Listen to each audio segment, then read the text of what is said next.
million toys at Toys R Us that I can play with. I don't wanna grow up. I'm a Toys R Us kid. They got the best for so much less. You'll really flip your lid. Some bikes too, trains too, video games. It's the biggest toy store there is. Gee whiz. I don't wanna grow up, 'cause baby, if I did, I couldn't be a Toys R Us kid. Once a Toys R Us kid, Always a Toys R Us kid. Hey, what is up? Psych 250. Can you believe it? You've made it to the end. It's been great. I just want to say that most of you have done really well. Really appreciate the hard work that you've put in, and I hope that you've learned something. I've enjoyed the class. I hope you have. And yeah, job well done. So for this last lecture video talk, we're going to first just do a quick recap of the class and talk about some of the concepts and things that we've learned, and then we're going to get into workshop 5, which is late adulthood. So first with the recap, we first started in workshop 1 talking about research methods and things like independent variable versus dependent variables, and that's important in developmental psychology because you can have all these wonderful great theories, but if you can't prove them with real research, then they just don't hold true. So a good understanding of research methods is important because research is what has helped build the developmental theories, right? So talking about developmental theories, I'm quickly going to go over some of the bigger, more major developmental theories and theorists. So first, we learned a little bit about Sigmund Freud and his theory of psychoanalysis. That has specific stages. Freud's stages are not held as nearly as important today as they used to be when they first came out in the early 20th century. But nevertheless, it's important to learn about because that kind of laid the groundwork for other developmental theorists.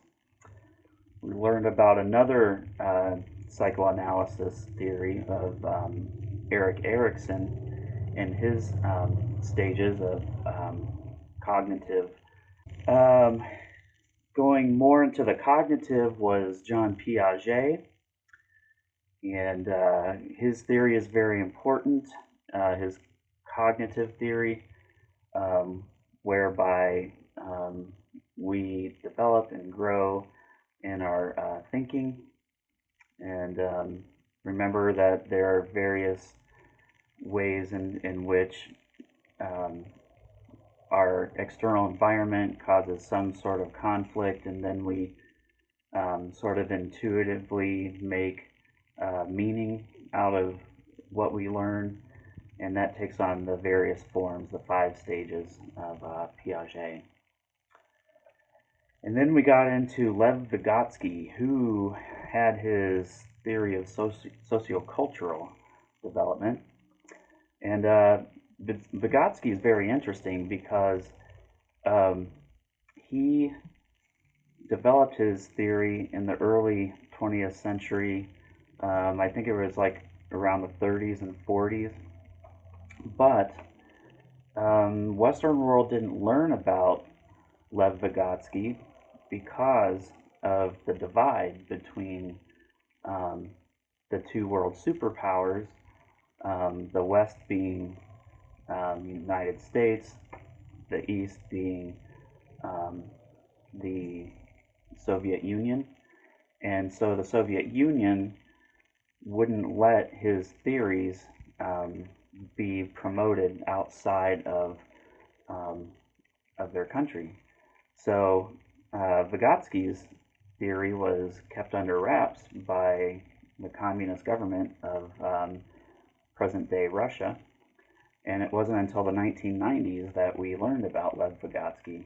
And since then, his theories have really shaped a lot of things, like certain social services and the way we approach parenting and school school systems use his approach. So just a little interesting historical insight about Vygotsky and his theory. We talked a little bit about the humanistic view of development, the main theorist there being Maslow and his hierarchy of needs, which is very important. Then we get into spiritual development, which is kind of its own thing. And I think the best theorist of spiritual development is Fowler. I talked about his book a little bit. You probably read about it in the other textbook, the Understanding People textbook. So, yeah, those are the major theories. And so we got into workshop 2 then, and we learned about the first 2 years and the play years, early childhood. Talked about nature versus nurture, and nature is the nature side of the argument is the idea that we are instinctively born with all of our character traits, and it's due to genetics. And the nurture side says that no, the environment shapes who we are. We're not instinctively born with everything that we are. I talked about my personal belief that it's probably, in my opinion, around 65% nature, 35% nurture. So I think that human genetics has more bearing on who we are than the environment. That's not to say that the environment is not important. It very much is, but the Human Genome Project and everything that's coming out here in recent decades, pointing to the fact that who we are, who God made us to be, as I like to think of it, takes precedence over what the environment shapes us to be. Okay? We talked about language development. During the early years, ages birth to 6, language development really takes off, and is you learn more language in your first 5 years than like all the rest of the years combined. So that explains the importance of like reading stories to your children at night. That's why educators emphasize that so much. So if you have young kids out there, make sure you're doing reading time with them, story time at night, things like that, because language development is most critical during these early formative years. We learned about health and parenting issues. The early years is when kids start to learn how to take care of themselves, so it's important to start teaching them good health habits, eating habits, exercise, things like that. Also talked about child abuse and what that looks like. So unfortunately, we live in a day and age where child abuse is much more common than it used to be. And so you need to know, especially if you're going into the helping fields, you need to know the signs of child abuse. Now, me personally, I worked in social work for a while, and I worked in an early Head Start program, and I saw some really difficult situations in which these children were being subjected to. And if you're going into the helping field and you're working with families, whether it's counseling, social work, whatever it may be, you really need to develop some thick skin, because you're going to see these children in some really bad home situations, and it's hard not to take that home with you at the end of the day. And you don't want to become callous to seeing such things, but you need to be prepared um, to not be shocked, and you need to mentally and emotionally prepare yourself to see some things that are is pretty heartbreaking, to be honest. And I remember working in social work, and I just wanted to take those kids home with me so bad because of the things that they were facing in their homes.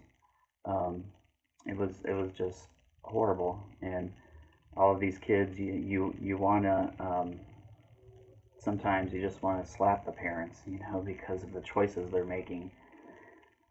But you are going to have to be a light in a dark place when working with these families, and you know, removing the kids is not always the best option, even though it seems like um, the only option at the time. And what's difficult about the sort of the child protection realm of family services is it's never um, clean and easy to figure out what the right thing to do is. And oftentimes the courts and judges don't make the right decisions, and these children remain in difficult and abusive homes. And that's tough. And so you're going to have to work on training yourself to deal with these situations. But again, God calls us to be a light in a dark place, and so just rely on the Lord. So talking about faith development during these early years, James Fowler says that this is what's called the intuitive projective faith, and that's where faith takes on sort of this fantasy type of cognitive experience for kids. So they don't truly understand it. It's just a part of kind of like their fantasy, sort of illogical world. And they'll believe things to the extent that they can, but at this stage, it is tough to convey a lot of the faith aspects to them because their thinking is primarily fantasy based. Next, we went into workshop 3, talked about the school years and adolescence. These are very important years in child development, and this is where a lot of the learning theory comes in. We talk about learning differences, as well as like testing, such as IQ testing, things like that. This is where other influences outside the parent, such as family, peers, and the environment come into play. Kids are now going to school, and so those other factors outside of just their parents are now starting to shape them. This is where disabilities and behavior problems can develop, where we start to see them. So ADHD, which is a slightly controversial topic, that becomes diagnosed, and some children have to go on medication, things like that. As far as the ADHD thing, my personal opinion is that medication should be avoided if at all possible. It should only be left in very extreme circumstances. I'll give you an example. My oldest child, a lot of people thought that she should go on ADHD medication because she was very active and very hyper, and many times could not control her energy. But my wife and I took on a very intensive, intentional, and active role in shaping her behavior. So we did things like a behavior chart, and did a magnet system on the refrigerator for behaviors. So we used behavioral cognitive behavioral principles to shape her behavior. And over time, she learned how to control and moderate her energy, to the point that now in school, most teachers consider her to be the best behaved child they have. We hear that quite often. She's very controlled. She's very focused. So there was a time where we were seriously considering ADHD medication, but I am very glad we decided not to do it and decided to tough it out, teach our child how to control her energy, and we think that she's become a much better person because of it. Now, I'm not saying that if you have been on medication yourself or your children are currently on behavior management medication, I'm not saying that that's a bad thing, but you know, it's a tough decision to make, and I'm just giving you my own insight and what we decided with our child. I do think sometimes parents are too quick to immediately go to medication for behavior, but that's just my own personal opinion. Now, we did pause and talk about some of the issues of today, and you probably remember the video of my daughter, and she talked about how her generation, they're having to deal with school shootings so much, and that's scary. So some of the issues that children are facing today are things that we didn't have to face, and it's a really tough time to grow up, I think. So, you know, they live in the fear of school shootings. Just recently, probably like 6 months ago, my oldest daughter's high school put in metal detectors, so that, you know, just to make the place more secure and safe for them. And it's a day and age where we have to do those things. And so they deal with obesity. Just the other night, I went to my daughter's choir concert, and I noticed, you know, this is a junior high and high school, and probably at least 50% of the students there, I would say, were obese. And it's kind of shocking, you know, not that I'm in perfect physical fitness, I'm not, but just to see that many students who are severely overweight is pretty scary. And I know part of it is just the region that I live in here in central Indiana, but it's a big problem, obesity is. So it's very important that students and kids these days learn healthy eating and exercise. Scott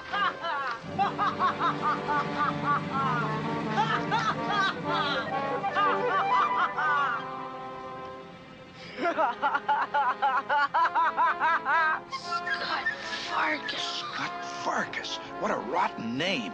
We were trapped. There he stood, between us and the alley. Scott Farkas staring out at us with his yellow eyes. He had yellow eyes, so help me God, yellow eyes.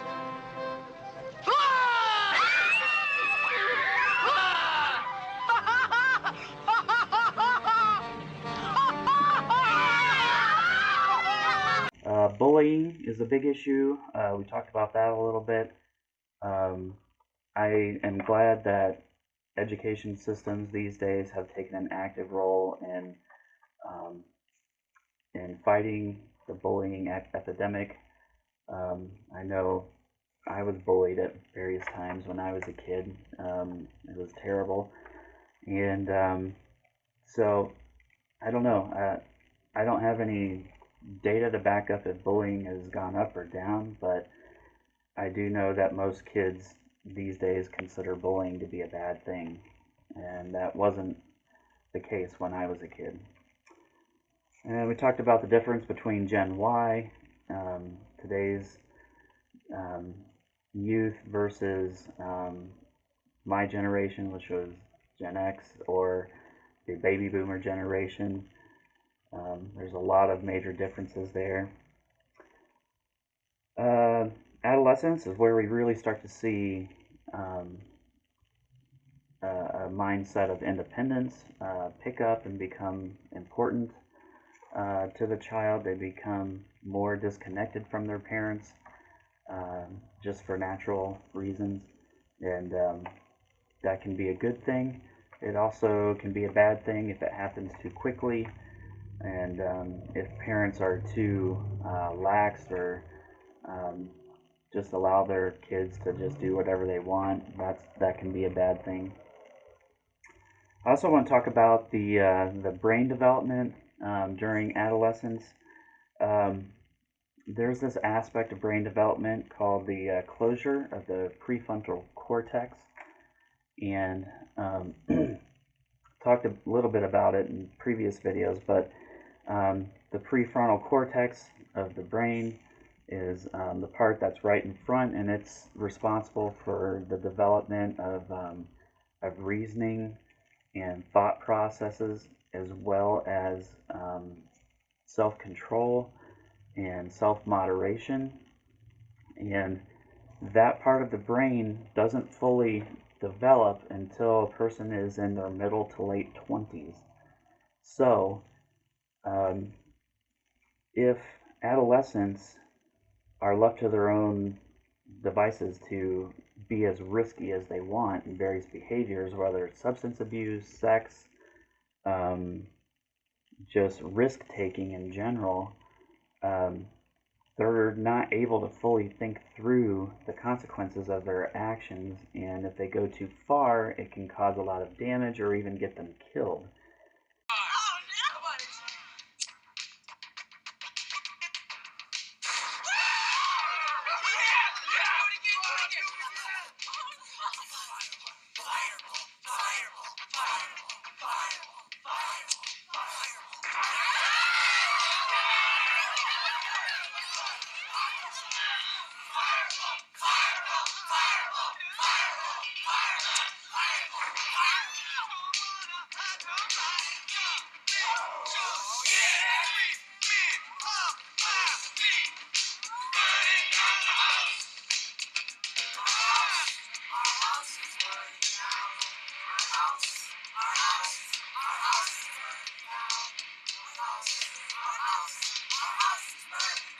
So it's very important that we as parents and as a society, we try to limit adolescents' risky behavior because they just don't have that ability to think through the consequences of their actions.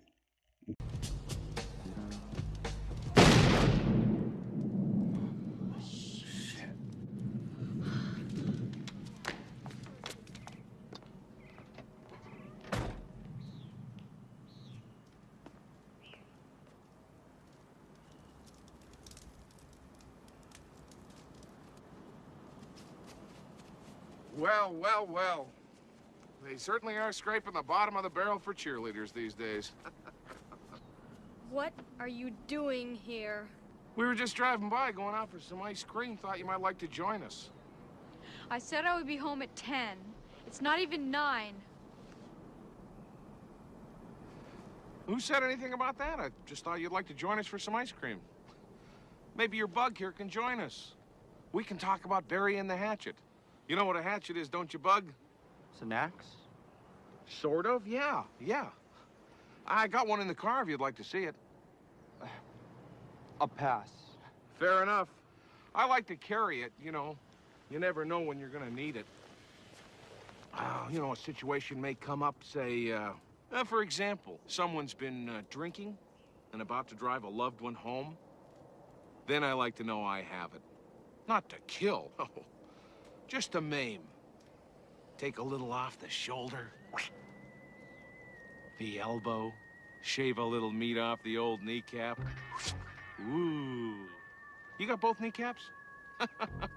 I like to keep mine razor sharp, too. Sharp enough you can shave with them. Why, I've been known to circumcise a gnat. You're not a gnat, are you, Bug? Wait a minute. Bug? Gnat? Is there a little similarity there? Whoa, I think there is. You understand what I'm talking about? I don't think you do. I'll be right back.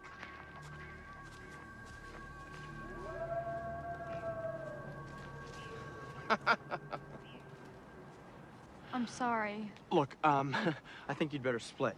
You know, I don't exactly want him going berserk with an axe on me. He's all talk. Here it is. Come on over. Come on, I want to show it to you. Maybe later. Okay.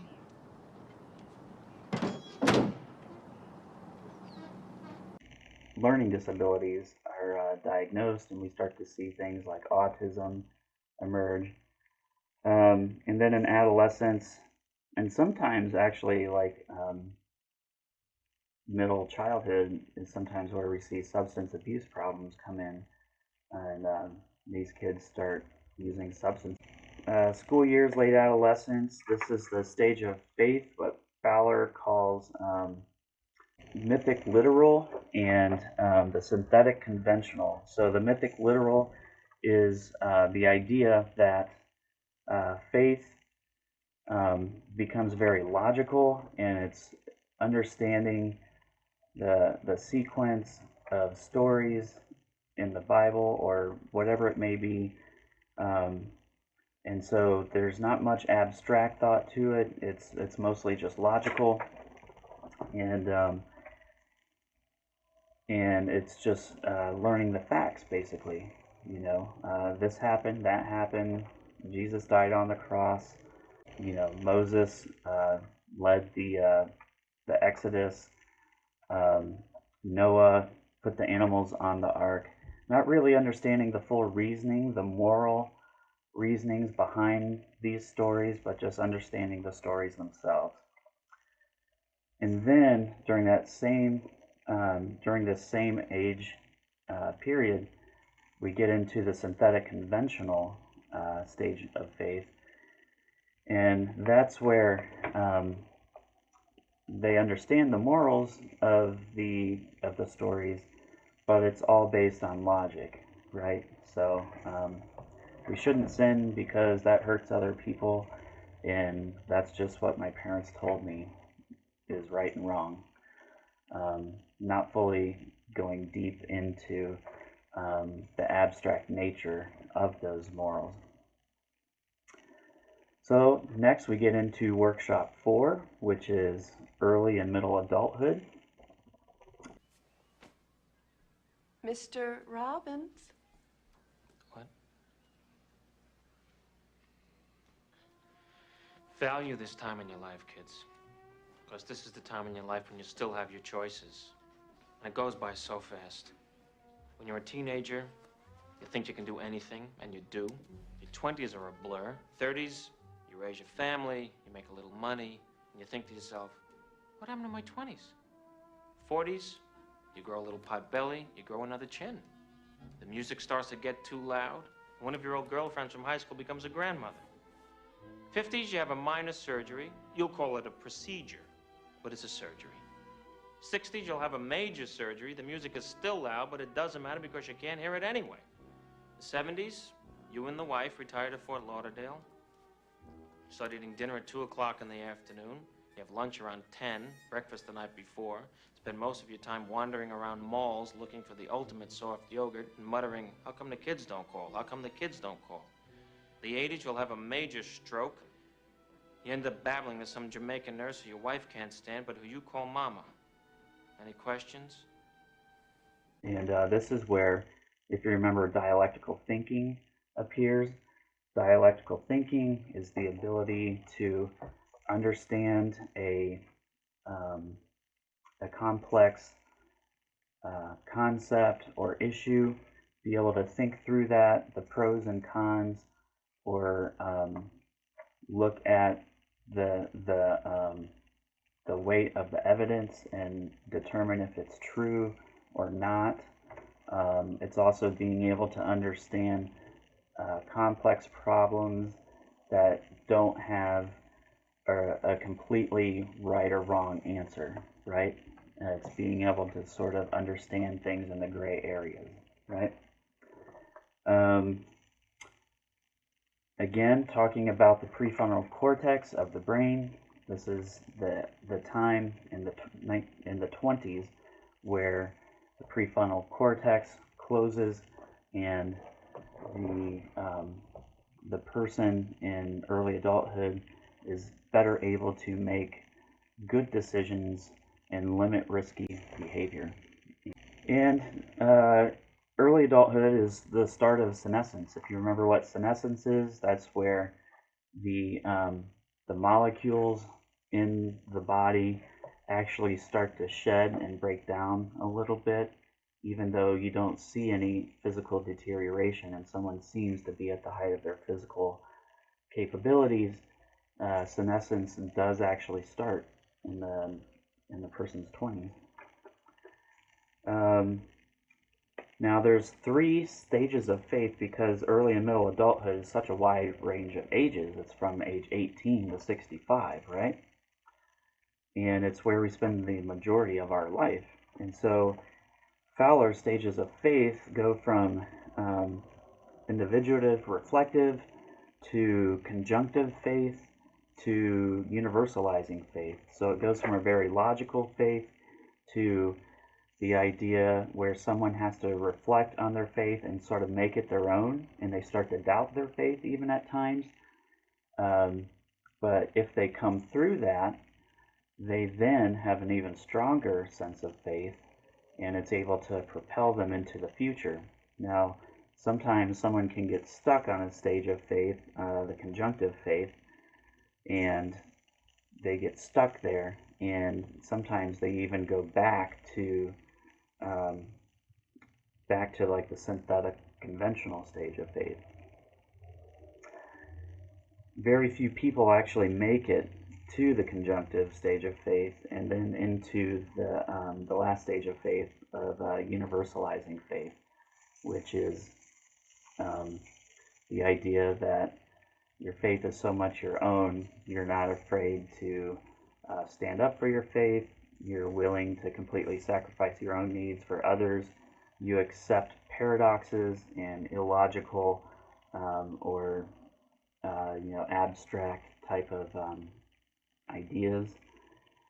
But she's an old lady. I mean, look at her. She's old. You can't just take her stuff. She's too old. Now we finally get into Workshop 5, Late Adulthood. Yes, we are getting old. That's right. I am currently in middle adulthood, and hard to believe, I'm in middle adulthood. I don't know if I've ever been through a midlife crisis, but I don't know. In a way, I feel like I've been stuck in a midlife crisis since my 30s or so. But I haven't bought a sports car or anything. But we get into late adulthood, and this is an intriguing time of life. Our societal norms and how we treat our elders, our senior citizens, is completely different than the way Eastern societies treat senior citizens. Eastern societies really revere their seniors and sort of put them on a pedestal and really treat them well, whereas our society says, oh, you're not really of any use anymore, so we're going to kind of set you aside, put you in nursing homes, whatever, and you don't really matter that much in our society anymore. And I think that's really sad, I wish our society wasn't like that. I wish we revered our seniors much more than we do.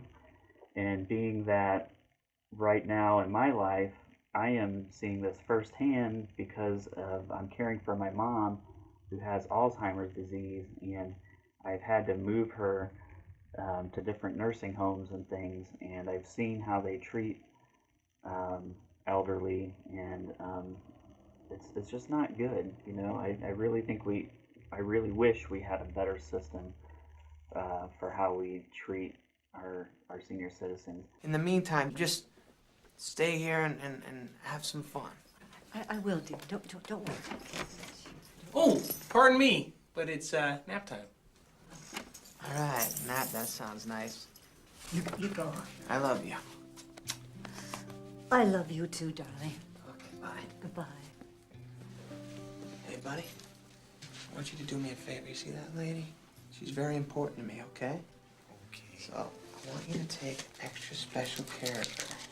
You know what I'm talking about here? I can't accept that. But I'll tell you what I can do. I can take extra special care of that young lady over there for nothing.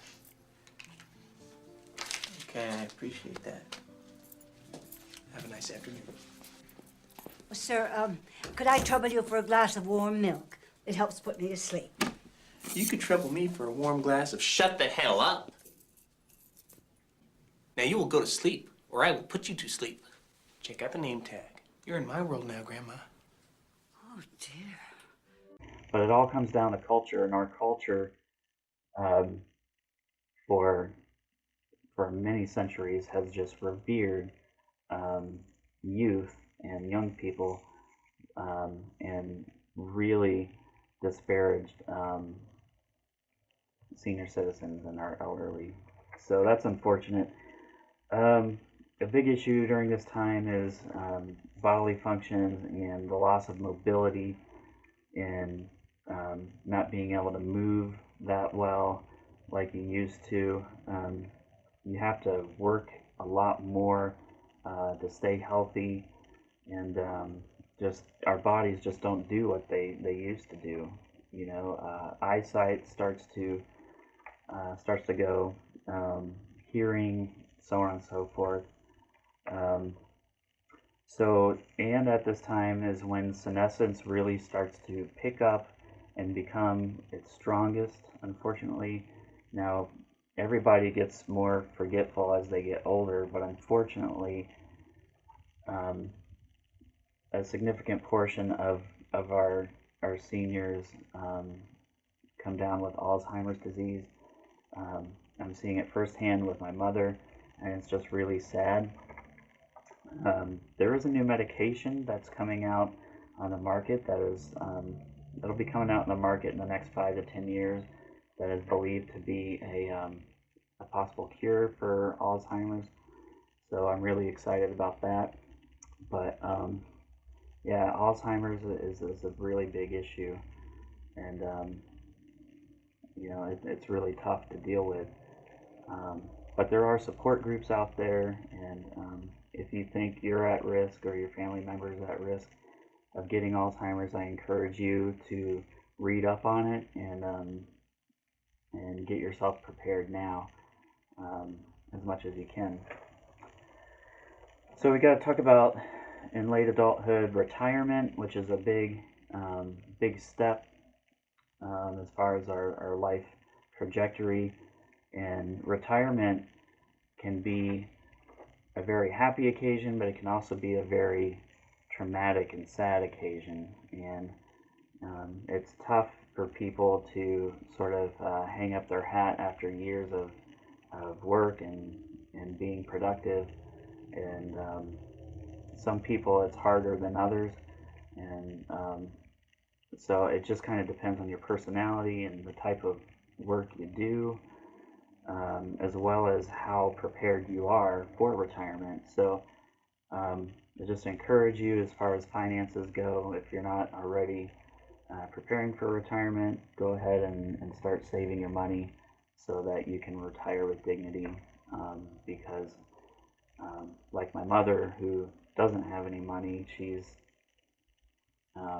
having to deal with issues surrounding that. This is a time when social circles and family become most important in your entire life, because with retirement, I mean, what do you do with your time? You don't want to just sit and look at a wall. So you want to visit grandkids, you want to, you know, travel and create new memories and things like that. And so whereas, you know, in our adulthood, our early and middle adulthood, independence is a little more important. Now, sort of the Lev Vygotsky type of concepts become even more important, and so passing on things to the next generation, ideas, morals, memories, whatever it is, becomes way more important. And so the social context and the social support system is much more important. And then finally comes, unfortunately, comes death and preparation for dying. And it's not always fun to talk about these things, but it's an important part, obviously. We as believers, it doesn't have to be a sad thing. It can be a celebration in some ways. Not that we want to rush into death, but it can be a very good, a happy celebration occasion for our friends and family. But every person handles death a little bit differently. Every family is a little different. And this is the time of life where we start thinking about it a lot more. And so preparations, start to be made. Like here just recently, I had to get a funeral trust for my mother. And we've been talking about her funeral plans and things like that. It's tough conversations, but it's necessary. And some people, if you take this time of life and they kind of grieve a bit because they know the end is near, some people are just much more accepting of it. So that's really it. That's late adulthood.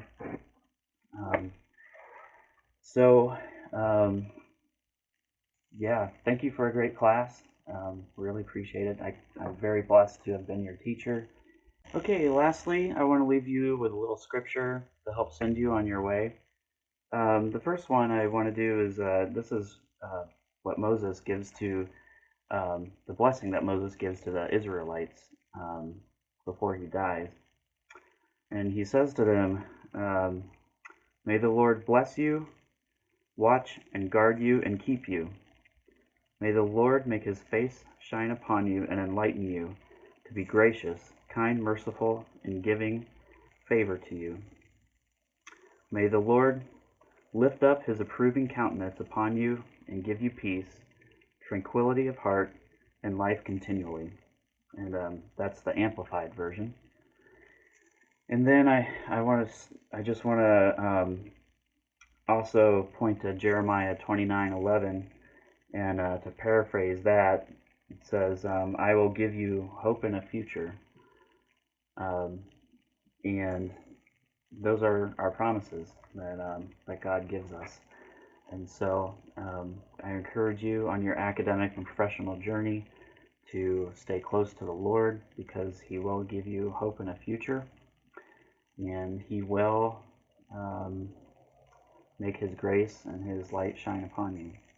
All right? God bless.